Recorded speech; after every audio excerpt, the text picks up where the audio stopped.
তুই মুরব্বীদের সামনে বিড়ি সিগারেট ধরে উল্টা পাল্টা কথা কস, সিগারেট খাস কেন? সিগারেট ভালো জিনিস না, সিগারেট খাবি। ফার্দার যদি তোর নামে আমার কাছে কোনো নালিশ আসে তাহলে কিন্তু আমার বাজে রূপটা তুই দেখবি বলে দিলাম। তুমি যে এলাকার মধ্যে একটা মেয়ে নিয়ে ঘুরে বেড়াও আমি কি জানি না? কখন কি বলতে হয় না বলতে হয় বুঝকে এখনো হয় নাই না? আমি একটু ঘুমাবো, আমাকে ডাকাডাকি করো না। আমার হাতের সাথে হাত মিলাইয়া একটু কাজ করে দে। আমি একলা একলা পারতেছি না, বুঝছো? আমি এখন কোনো কাজ টাজ করতে পারবো না। মায়ের কষ্টটা একটা বারও চিন্তা করবি না? একটু যদি মার সাথে সহযোগিতা করস তা আমার তো একটু উপকার হয় নাকি?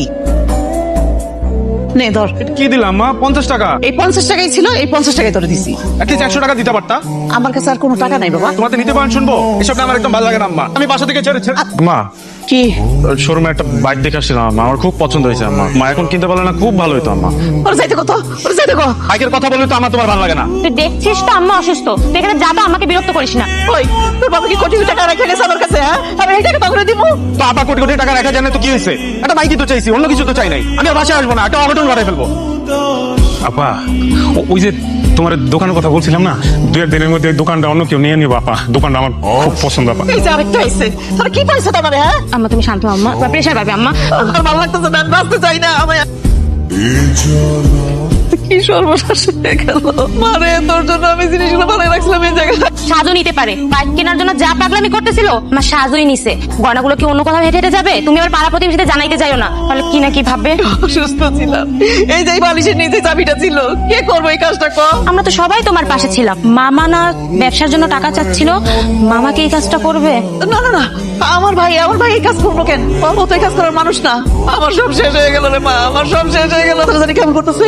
আমি গহনাটা চুরি করি না আম্মা, আমি কেন চুরি করতে যাবো? তুই নিছিস, আমি জানি। খবরটা উল্টা পাল্টা কথা বলবি না। তো আল্লাহর কসম আপা বিশ্বাস করো, ব্যবসা করার জন্য তোমার কাছে টাকা চাইছি, কিন্তু আপনি গহনা চুরি করবো? ছি ছি ছি ছি ছি, এই কাজটা আমি করি না আপা। বলে কে নিল গাড়িগুলো? আম্মা অসুস্থ ছিল, এই সুযোগটা এই কাজে লাগানো হয়েছে। তুমি তো গতকালকে মার সাথে সারা রাত ছিলা, শিওর তুমি ওই সুযোগটাকে কাজে লাগাইছো। মেয়ের সাথে প্রেম করো না তুমি, গহনাটা নিয়ে মেয়েটাকে দিছো। আম্মা ওগুলো কি বলে? সত্যি কথা বললে তো আমি বেয়াদব।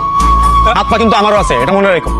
কাল রাতে ছোট ভাই বাসায় ফেরেনি, কোথায় আছে তাও জানি না। ফোন দিয়েছিলাম, রিসিভ করে নাই। ও আছে বোধ হয় কোনো বন্ধু টন্ধুর বাড়িতে, ওটা নিয়ে চিন্তা করিস না। আম্মা ঘুম থেকে উঠেই তো তোর আর ছোট ভাইয়ের কথা জিজ্ঞাসা করে। তোর ওর গায়ে হাত তুলতে চাওয়াটা ঠিক হয়নি, ও অনেক জেদি, তুই তো জানিস। এখন কিছু একটা যদি করে বসে। ওরা আসলে একটু বুঝায় বললেই হইতো। কি হয়েছে বল না, পায়ে ধরে এরকম ভাবে কেউ কান্নাকাটি করে? কি ঘটছে ঘটনাটা আমার? আমি চুরি করেছি ভাইয়া। মেয়ের কাছে কেন করলি তুই? আর নিজের গয়না নিজে চুরি করলি কেন তুই? আম্মা তুই গয়না তোর জন্যই রাখছে। আমি একটা ছেলেকে ভালোবাসতাম, ওর কোনোভাবে চাকরি হচ্ছিল না, এর জন্য আমি মায়ের গয়না চুরি করে ওকে দিছি ভাইয়া। জানো, গয়না দেওয়ার পর ওর ফোন অফ করে রাখছে।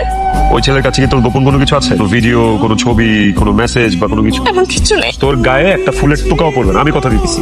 ভাইয়ের উপর বিশ্বাস রাখ তুই, ফোটা চোখের পানি যদি বেরোতে না দিই।